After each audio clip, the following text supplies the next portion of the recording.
भीष्म भी कहते हैं कि वो माधव नहीं आए, ठाकुर जी नहीं आए क्या? तो महाराज ठाकुर जी ने भीष्म जी को प्रणाम किया। पितामह भीष्म को प्रणाम करते हुए कहा, बाबा राम राम, और हम आपके सामने ही उपस्थित हैं, आपके सामने ही खड़े हैं। तो महाराज सरसैया पर भीष्म पितामह खड़े थे, परंतु वो उठने में सामर्थ्यवान नहीं थे। क्यों? कि तीरों की सैया पर वो अचित अवस्था में पड़े हैं। तो वहीं से मन ही मन भगवान को प्रणाम किया। प्रणाम करने के पश्चात पांडवों को धर्म उपदेश दिया गया। धर्म उपदेश के पश्चात भगवान से भीष्म पितामह प्रार्थना कर रहे हैं कि हे प्रभु, हम अपनी पुत्री का विवाह एक सुयोग्य वर के साथ करना चाहते हैं, परंतु आज तक हमें वो वर कहीं नजर नहीं आया, और आज हमें आप में वो योग्य लक्षण दिखाई दे रहे हैं, इसलिए हम अपनी पुत्री का वर्ण आपके साथ करना चाहते हैं। जब ऐसा कहा तो भगवान चिंतित हो गए, विचार करने लगे कि महाराज भीष्म पितामह तो नैष्ठिक ब्रह्मचारी, इनका विवाह हुआ नहीं, इनकी पुत्री कहां से आई?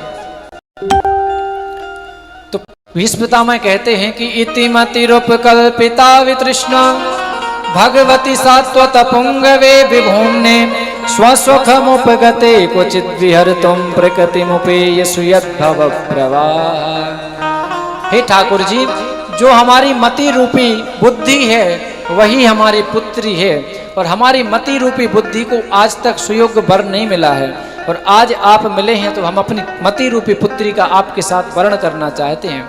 तो भगवान कहते हैं, अरे वाह पितामह भीष्म, आपकी बुद्धि इतनी पवित्र है कि आप अपनी बुद्धि का हमारे साथ वर्ण करना चाहते हैं।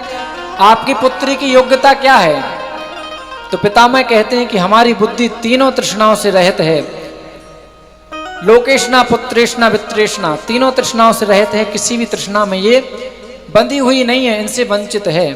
तो भगवान प्रसन्न हो गए, और प्रसन्न होकर के पितामह की मति रूपी बुद्धि को उन्होंने स्वीकारा।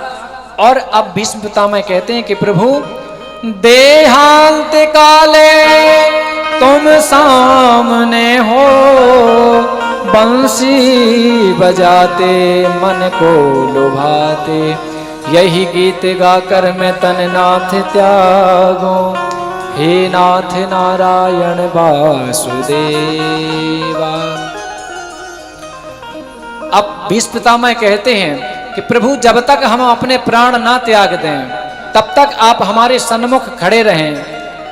आपको हमने सुनाया था कि सन्मुख होए जीव मोहि जब ही जन्म कोटि अग्नासहि तबहि। जब जीवात्मा और परमात्मा का मिलाप होता है तो निश्चित ही जीवात्मा का परमात्मा के द्वारा कल्याण हो जाता है।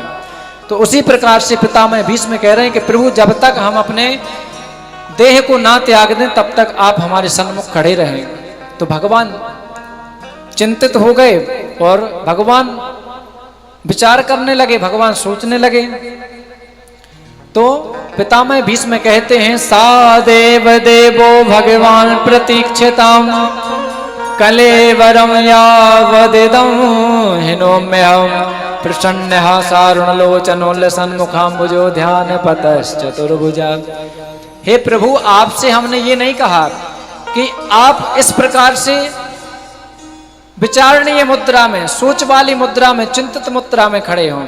आप प्रसन्न हासारुणलोचनोल्लसन, जब आप प्रसन्न होगे, जब परमात्मा की आत्मा प्रसन्न होगी, जब जीव आत्मा की जो आत्मा है वो परमात्मा के श्री चरणों में जाकर के समर्पित हो पाएगी, तो आप प्रभु प्रसन्न होइए।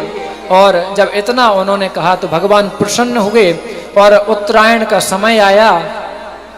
भीष्म पितामह ने अपनी आत्मज्योति को ठाकुर जी के श्री चरणों में समर्पित किया, और भीष्म पितामह भगवान के निज भवन को गए